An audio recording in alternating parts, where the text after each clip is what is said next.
Welcome to Stuff You Missed in History Class, a production of iHeartRadio.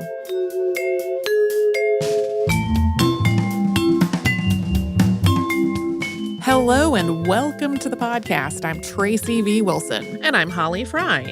Lately, I've been seeing a lot of people, especially in discussions of AI, kind of throwing around the word Luddites in a way that irritates me. And I know there's some irony there. We've talked a bunch of times on the show about how language evolves and rules are made up. But the word Luddite has come to sort of mean sort of a stubborn, backward person who's opposed to progress and technology. But what the Luddite protests were really about was technical advances that were threatening people's livelihoods and leading to the production of lower quality goods. So if we're talking about somebody whose objection to AI is badly written articles replacing the work of paid freelancers, Luddite's pretty appropriate for that. But people have also used it to sort of imply that people who have these concerns are against all technology. And that bothers me. We've done an episode on the Luddites. That was all the way back in 2013. But as I was, mulling over this use of language, I kept thinking about workers smashing machines and this semi-mythical figure of Ned Ludd, who was part of the Luddite uprisings, and how some of the men who were breaking machines during this uprising did so in dresses and called themselves General Ludd's wives. That brought me then to the Rebecca Riots, which took place in Wales a couple of decades after the Luddite uprising took place in England. And there are some parallels there. That includes the smashing stuff, also the wearing of dresses. And beyond that, there's been kind of a similar narrowing of how these two events are remembered a lot of the time today. The one-sentence description of the Rebecca Riots would be something like, men in dresses smashed down the toll gates to protest against the really egregious fees that they were having to pay for using the roads. But those tolls and the toll gates, that was really just one part of it.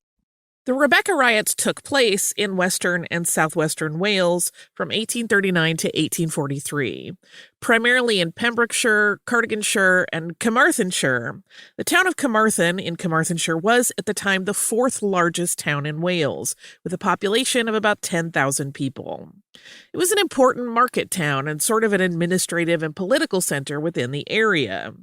Also, there are seemingly countless ways that different organizations and government bodies divide Wales into regions. We're just talking about the general area to the southwest and west, not any specific regional definition.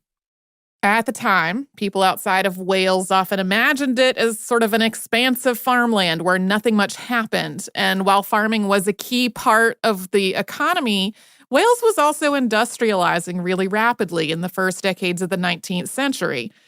During the Rebecca Riots, most people in this part of Wales were working in agriculture or in domestic service, but about 10% were employed at ironworks. Some of those ironworks were newly built. The Welsh population was soaring, with towns that were home to ironworks and other industries growing just a lot faster than ones that weren't.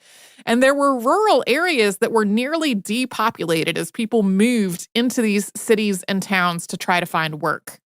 And the Rebecca Riots were not the first uprising to happen in Wales in the first decades of the 19th century. In addition to agriculture, two of Wales's biggest industries were coal and iron. And agricultural products, coal and iron, were all in high demand during the Napoleonic Wars and the War of 1812.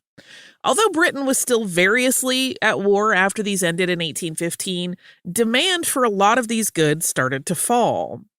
Combined with a more general economic depression, this meant that workers faced lost jobs and reduced wages. This came to a head in Merthyr Tydfil with an uprising in 1831. Demonstrators protested against job cuts and wage cuts, and as many as 24 people were killed after soldiers were deployed to try to restore order. There was also an armed uprising in Newport on the River Usk in 1839. This one was connected to the Chartist movement. The Chartist movement was a working class movement that was calling for a number of political reforms. Those included universal voting rights for men over the age of 21, secret ballots, elimination of property requirements to become a member of parliament, and payment for MPs. So that would make serving as an MP a lot more accessible to more people. More than 20 Chartists were killed in this uprising as well, and its leaders were convicted of high treason and hanged, drawn, and quartered. So while there were contemporary discussions of the Rebecca riots that had a tone that was almost like a riot in Wales, really? Like Wales? Like this was not really an isolated incident.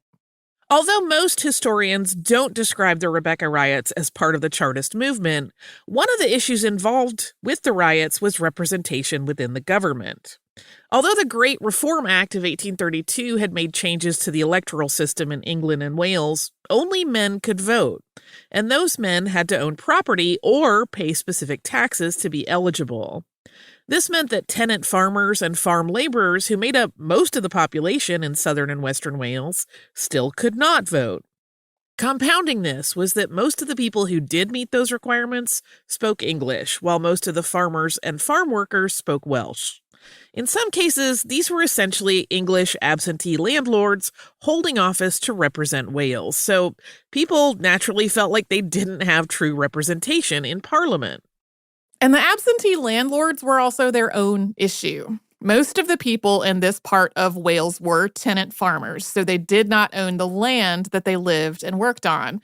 For centuries, though, families had leased the same land for their entire lifetime, so they really had some stability. They felt a sense of ownership over the land that they were working, and typically they were renting from a landlord who lived locally. There were some social expectations that landlords do things like donate money to charitable causes and the church, and to have kind of a paternalistic interest in their tenants' well-being. This is not at all to say that every single landowner was generous or accommodating with their tenants, but there was an overall perception that absentee landlords who did not live in the area only cared about whether or not their tenants paid the rent, not whether their tenants were doing okay. In the decades before the Rebecca riots, a lot of landlords had also moved away from these lifetime leases. More and more farmers were basically tenants at will with leases as short as only a year. So not a lot of stability, the possibility of having to just move over and over and over again. In the 1830s, it was also just getting harder to pay rent. Most small farmers were operating at a subsistence level, and poverty was widespread. Common ground that had been used for grazing animals had largely been enclosed, making it harder for people to raise livestock. In a lot of places, the land was most suited for raising sheep, but that lack of access to grazing land meant that people were trying to grow crops instead. Work was also harder to find, and a series of poor harvests stretched from 1839 to 1841. Many tenants tried, unsuccessfully, to negotiate a reduction in the rent to make up for all of these problems. Bad harvests also meant that people had less money to give to the church, and giving to the church was something they were required to do by law. People were expected to donate 10% of their income to their local parish. Before 1836, this had been an in-kind payment. So people donated part of their harvest or wool from their sheep or something else they had grown or raised.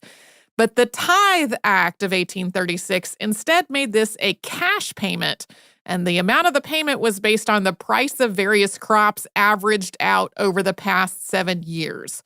So if the harvest was particularly bad one year, that did not immediately reduce the amount of the tithe that people were required to pay. And since that one bad year was averaged together with 6 other years, it might not actually reduce the tithe at all. To add to that, these payments were made to Anglican parishes, but most of the people living in Wales, especially working-class people and farm laborers, were nonconformists, so Methodists, Congregationalists, or Baptists. They didn't attend the parish church, and many didn't really want to be paying a tithe to the Anglican church at all.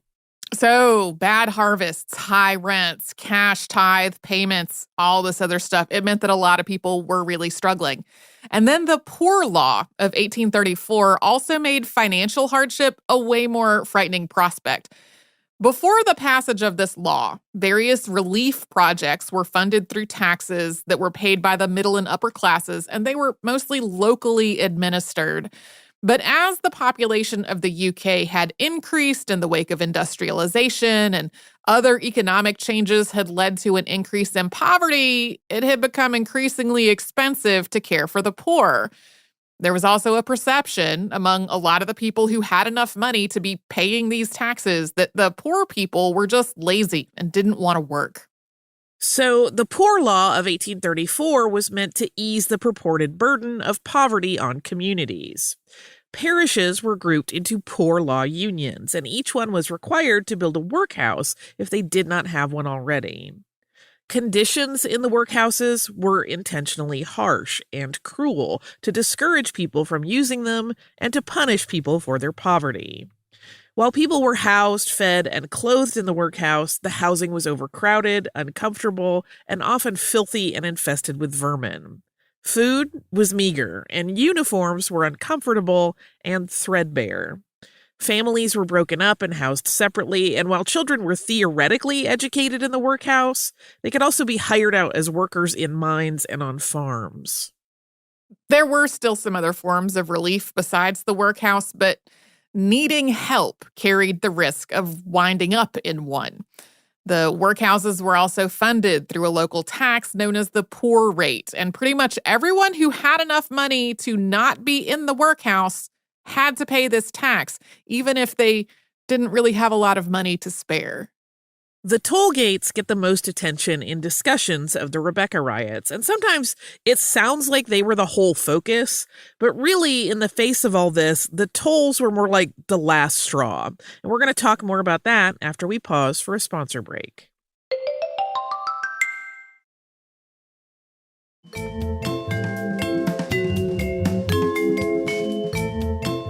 The roads in Wales in the start of the 19th century weren't really great. A network of roads, footpaths, and cart paths connected farms to small towns and market villages and then eventually to cities. Scottish engineer John McAdam had developed the road surfacing known as macadam around 1820, and it was a lot more durable and efficient to lay down than other earlier road surfaces had been. But there was not a national agency that was responsible for building, maintaining, or improving the roads. This was a lot like what we talked about happening in the U.S. in our episode on Kitty Knox and the bike boom from this past January. For a long time, road maintenance fell mostly to local landowners, and the results could be all over the place. Landowners in the UK were allowed to set up toll houses if the tolls that they collected were used to pay for repairs and improvements to the roads. These toll houses were typically built so that the keeper had a good view of the road and anyone who might be approaching on it. Because even before the Rebecca riots, the tolls were not popular, and attacks on toll houses and their keepers were an ongoing issue. Usually there was a gate across the road to force people on horseback or with some kind of horse and cart to stop. But if you were on foot or pushing a hand cart, you might be able to go around by a smaller path. An assortment of laws also empowered the creation of turnpike trusts. These were trusts that were established by businesses or groups of landowners to manage the tolls and the road maintenance they were meant to pay for. And when we say assortment, by 1836, there were 942 acts for new turnpike trusts in England and Wales. In some cases, the trust that built the toll gate didn't actually manage it, but they instead leased that out to somebody else.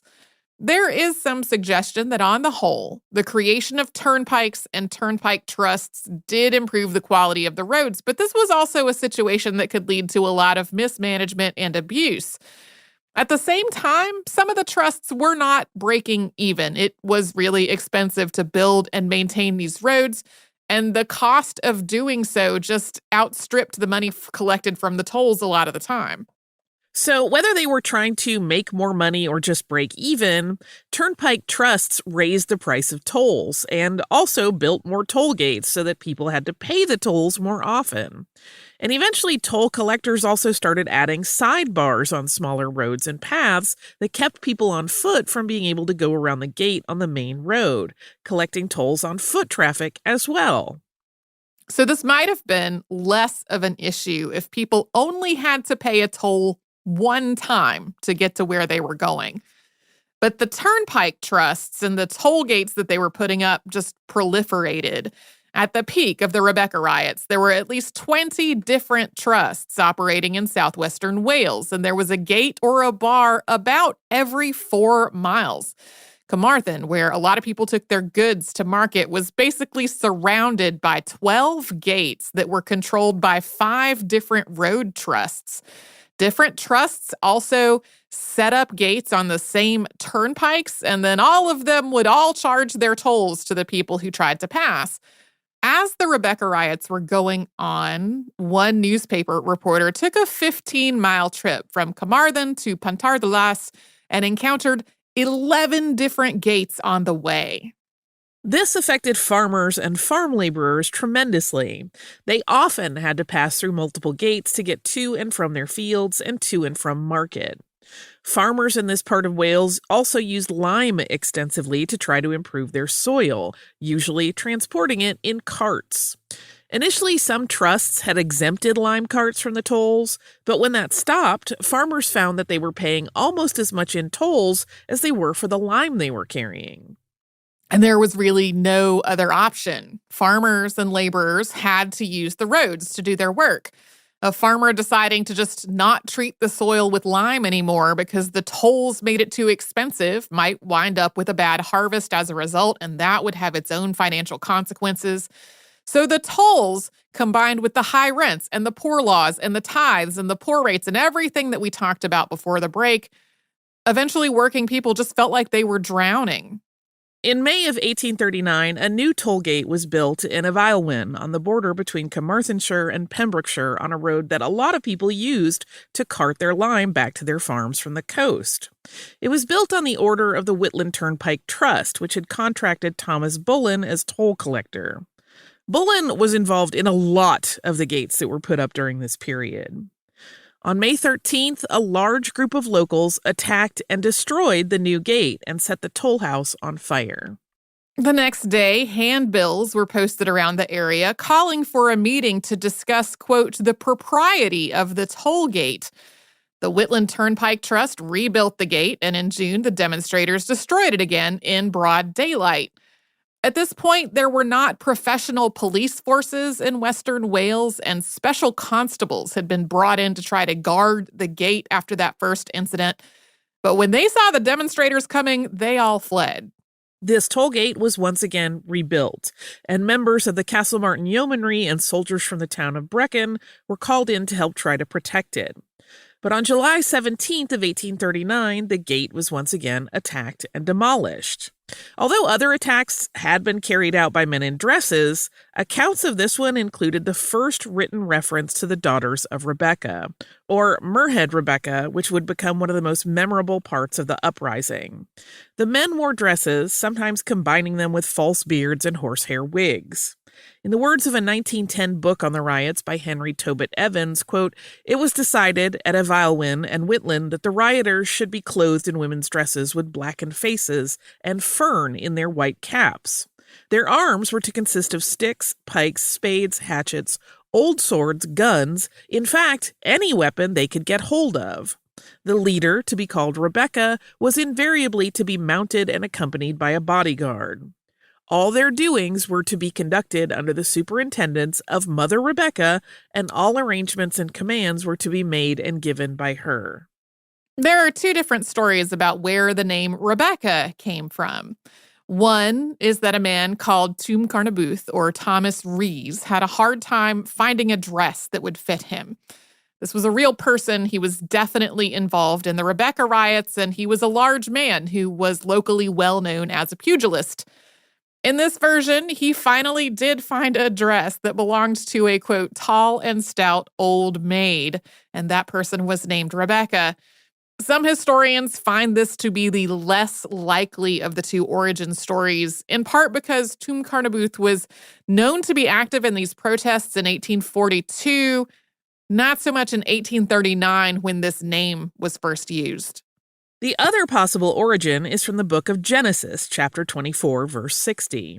Rebecca was the wife of Isaac and the mother of Jacob and Esau, and this verse comes from the account of how she was chosen to be Isaac's wife. Isaac's father, Abraham, had sent a servant to the place of his birth to find a wife for Isaac. The servant prayed to God for a sign directing him to the right woman, basically saying, quote, "When I ask a woman at this fountain for water, let the one who offers me and my camels water be the woman God has chosen to marry Isaac." Rebecca comes to the fountain, the servant asks for water, and she offers it to him and his camels. Skipping ahead a little bit, they go to the home of Rebecca's father, where the servant tells him that he's a servant of Abraham who God has blessed with wealth, and that he's come to find Abraham's son Isaac a wife. She and her family agree to the marriage, and then later when she is leaving, her family blesses her and says, quote, "Thou art our sister.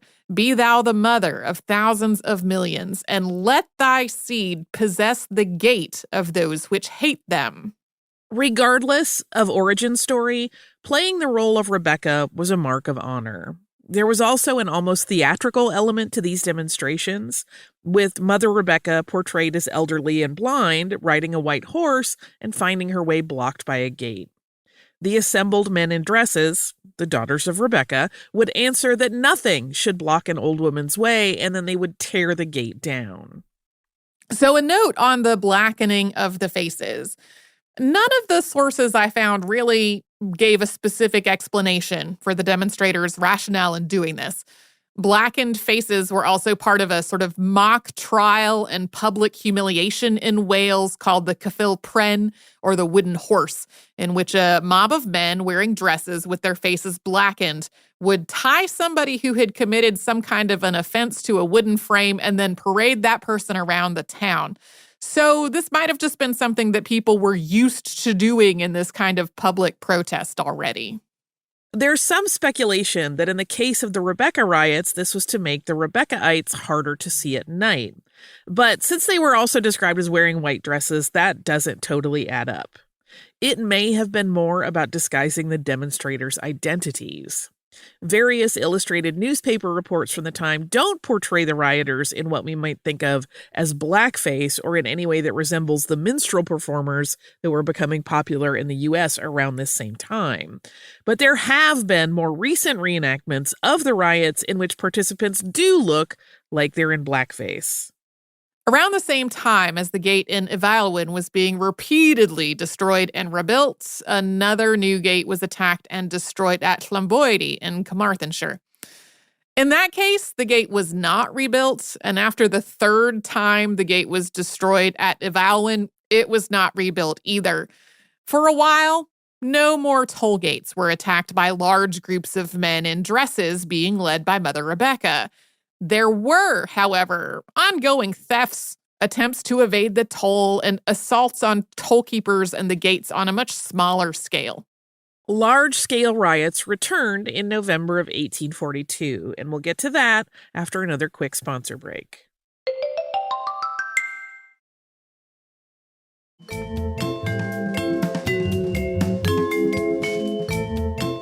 As we said before the break, after the toll gates had been destroyed at Ifaelwyn and Llanboidy in 1839, they were not rebuilt. There was this sort of pause in Rebeccaite demonstrations in Wales, although general unrest was still ongoing. Then in 1842, agriculture prices declined sharply, and that October, a new gate called the Mermaid was built on the Lime Road in St. Clears in Carmarthenshire. On November 18th, Rebeccaites attacked it and tore it down. Not long after, Rebeccaites tore down the gates at Pwlltrap near St. Clears and at Trevon near Carmarthen. Demonstrations continued after that, and by December 12th, all the gates in St. Clears had been destroyed. There were local leaders of this movement in various towns and nighttime meetings to organize and rally support. But there was no one Rebecca who was the key to all this across all of Wales. In addition to planning out which toll gates to attack next, these meetings looked at other issues farmers and workers were facing. Rebeccaites encouraged one another to withhold their rent or to pay only the amount they thought was reasonable. This eventually became contentious, with Rebecca-ites attacking landlords whose behavior they thought was predatory, but also sometimes attacking other farmers who refused to participate in these rent protests or signed leases that the Rebecca-ites thought were unfair. As attacks on the gates escalated in late 1842, magistrates called for help. Royal Marines were deployed from Pembroke Dock and police were called in from London, but they really couldn't stop these demonstrations. By March of 1843, every gate being managed by the Whitland Road Trust had been torn down. And in one town, an armed mob had forced a toll collector and his wife out into the street naked and then tore down part of their house. The gates around Carmarthen were destroyed in May. Then, on June 19th, demonstrators tried to destroy Carmarthen's workhouse, releasing the people being housed there, throwing beds and bedding out the windows, and demolishing what they could. It's not clear how many people were involved in the attack on the workhouse. Estimates range from hundreds to 2,000, and it seems to have been a somewhat spontaneous assault. Unlike most of the Rebecca-ite protests, the crowd included women and children, and aside from one man dressed as Rebecca, people were wearing their regular clothes. They were planning to march to Guildhall Square to take their grievances to the magistrates, but along the way, part of the crowd split off to attack the workhouse. In response to the workhouse attack, the Light Dragoons were deployed under the command of Colonel James Frederick Love, and authorities read the Riot Act. That's the text that was read aloud to demonstrators, ordering them to disperse or face criminal charges. 60 people were arrested and 11 were convicted after this. This was really when the Rebecca riots started to get attention outside of this region of Wales. Eventually, the riots were well known enough that the imagery associated with them was being used to connect to other issues. The satirical magazine Punch carried an illustration in 1843 that blended Irish nationalism with the riots, depicting Daniel O'Connell and the Repeal Association as Rebecca rioters. The Repeal Association was advocating for the repeal of the Acts of Union of 1800, which had dissolved the Irish Parliament and created the United Kingdom of Great Britain and Ireland. In this cartoon, Prime Minister Robert Peel is a toll collector, and men in dresses are attacking a gate with slats that are labeled church rate, union, tithes, and poor laws. Sometimes this is reprinted with the caption cut off as a straightforward illustration just of the Rebecca riots, but the caption makes the connections to Peel, O'Connell, and the Repeal Association completely clear. The Times sent reporter Thomas Campbell Foster to Wales, and he reported on the disturbances for about 6 months. Most of the local newspapers in Wales were really critical of the rioters, although some of them did also print letters that had been written by Rebecca-ites. Overall, though, Foster's reports were more sympathetic to all the social and economic issues that were at the heart of the riots, although without condoning the rioters' actions.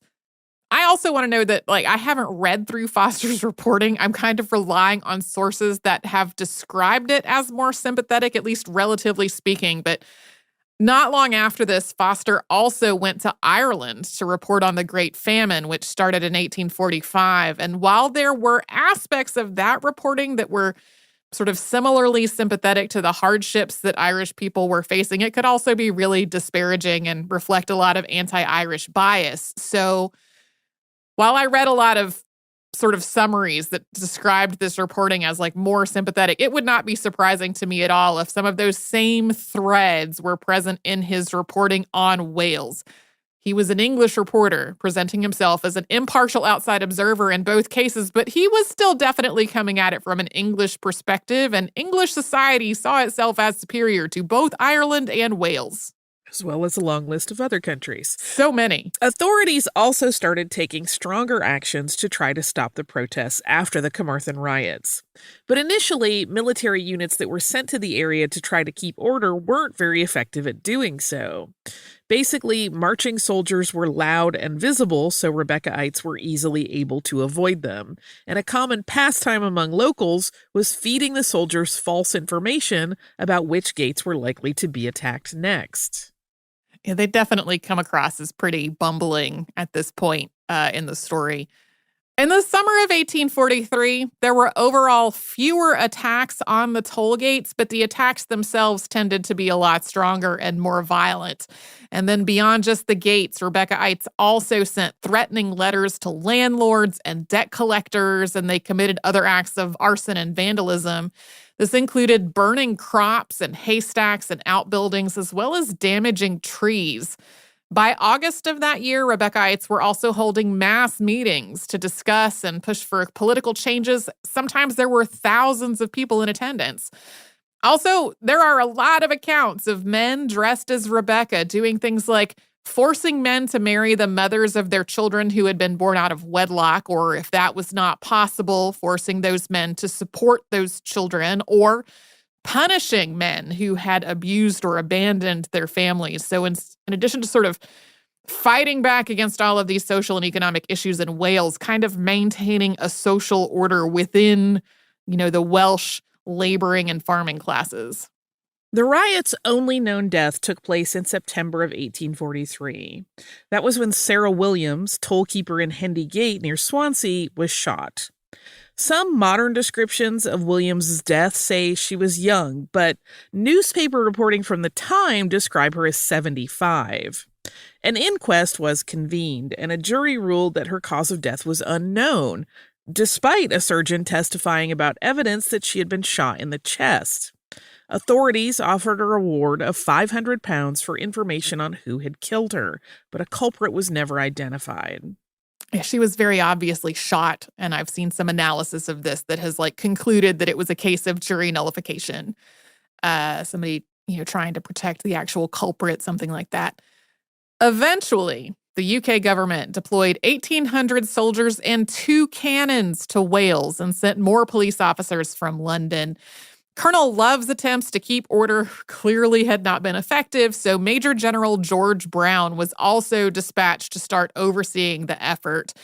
Love had mostly responded to riots and demonstrations after they were already happening, but Brown started trying to station police and soldiers all around the region and to just be more proactive. Arrests really increased over the autumn, and the number of incidents at the toll gates dropped sharply. However, since a lot of the toll gates had been destroyed and then either replaced with chains or not rebuilt, a lot of people were just passing by the toll gates without stopping to pay anything.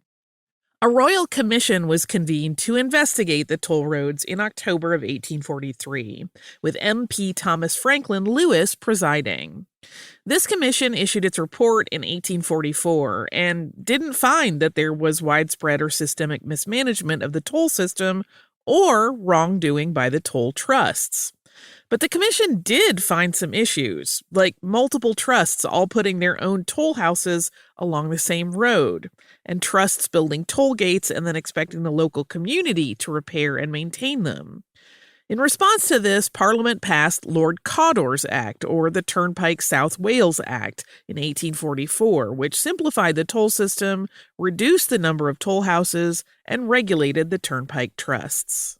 The large Rebeccaite demonstrations had really ended by the time this law was passed, and trials of people who were arrested in connection to them ended in early 1844. Although rioting was punishable by hanging, mostly Rebeccaites were convicted of lesser charges. Some of them were transported to Australia. In the decades that followed the Rebecca riots, some of the issues that had led to the unrest improved, at least to some extent. The development of railways in Wales made it easier for people to travel and to transport their goods. Gradually, the toll gates were removed, with the last toll gate of this era ceasing operation in 1895, although a number of toll roads and toll bridges have come and gone since then. There were also changes to the poor laws, and the corn laws were repealed in 1846. We didn't talk about the corn laws at all in this episode, but these were tariffs that were generally seen as favoring rich landowners over working people, and in times of scarcity, they could make food prohibitively expensive for poorer people to buy. They were repealed in part because of the effects of the Great Famine in Ireland. The riots also became the subject of fiction and theater starting even before they ended. As examples, there was a play called Rebecca and Her Daughters that was staged at Royal Amphitheatre, Liverpool in 1843. Elizabeth Amy Dillwyn published a novel called The Rebecca Riots, a story of Achille life in 2 volumes in 1880. Dylan Thomas wrote a screenplay called Rebecca's Daughters in 1948. That eventually became a film much later in 1992. There are also a couple of different bands that have named themselves the Rebecca Riots, including an acoustic folk trio out of Berkeley, California in the late 1990s and early 2000s. There's a wooden sculpture commemorating the Rebecca Riots in St. Clair's, which was commissioned by the St. Clair's Council and unveiled in March of 2008. It depicts 3 men in dresses, one on horseback breaking down a fence. The men and horses are carved from cedar, and the fence is ash. Some of the toll gates from this era are also still standing, and in some cases are being lived in as homes. Yeah, there are a couple others that are more like museums, community spaces. We will wrap it up with a quote from the introduction of that 1910 book we've referenced a couple of times. This introduction was written by Gladys Tobit Evans. Quote, "Rebeccaism was the spirit of revolt, which filled the whole nature of the peasant against the tyranny of the government, the oppression of the masses by the classes, the fostering of the individual rights at the expense of the community at large. Rebeccaism was the embodiment of the peasant's anger and righteous indignation at the trampling underfoot of his rights and his feelings. Rebeccaism was the spirit of a nation asserting itself against the wrongdoings and evil actions of the few." That is the Rebecca Riots. Do you have a bit of listener mail? I do. This is from Sarah, and Sarah wrote, "Holly and Tracy, I just listened to your recent episodes on Mourning Dove. I found it incredibly informative, thought-provoking, and it was actually relatable to the goings-on in our library. Recently, we had Emma Noyes, author of Baby Speaks Salish, give a talk about her experiences as a member of the Sinix Band of the Confederated Tribes of the Colville Reservation. She spoke about coyote stories, the importance of listening, and her discussion about her language was more than interesting. I've been listening to your podcast for years now, and every episode is a learning opportunity. Thanks for all the hard work and for the thoughtfulness that goes into episodes such as this. A brief description of the book. Quote, Baby Speaks Salish is a one-of-a-kind manual created by a mother seeking to share more Colville Okanagan Salish language with her daughter than she herself was exposed to as a young girl. Created for caregivers and the language curious, this book provides simple examples for how to integrate more Salish words into adult and child interactions. This book can be purchased in some local bookstores in Spokane, Washington. It's also online at FromHereSpokane.com. Thanks, Sarah. Thanks so much, Sarah.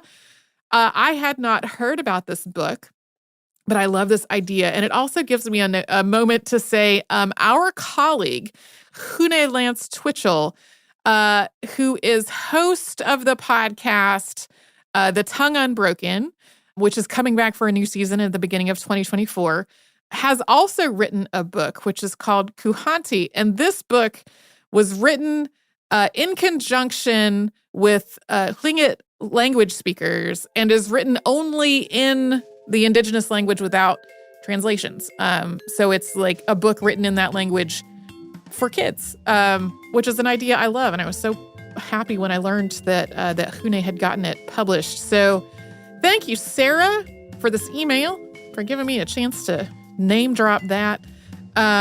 If you would like to send us a note about this or any other podcast, we're at historypodcast@iheartradio.com, and we're all over social media at Missed in History. And you can subscribe to our show on the iHeartRadio app or anywhere else you like to get your podcasts.